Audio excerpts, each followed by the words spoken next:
One day, a crow and a swan were having a conversation. Looking at the swan, the crow sighed sadly and said, "You are so beautiful. Your feathers are so pure and white. If only I could be as white as you.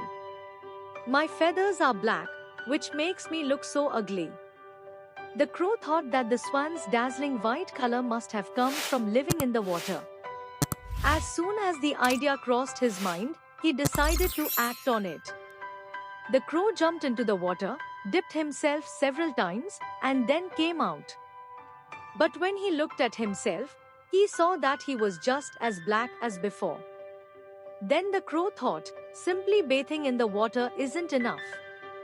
I must live in the water to become white like the swan. With this idea, he began spending all his time in the water.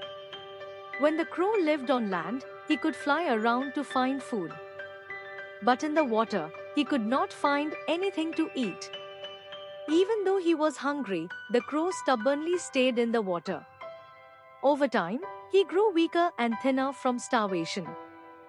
The swan told him, "Dear crow, there's no point in trying to become white. You are beautiful in your own way. Don't waste your time on this useless effort." But the crow refused to listen. He continued his futile attempts to become as white as the swan. Eventually, the crow grew so weak from hunger that he died. Moral: it is wise to accept and live according to your nature. Trying to change who you are will only bring harm.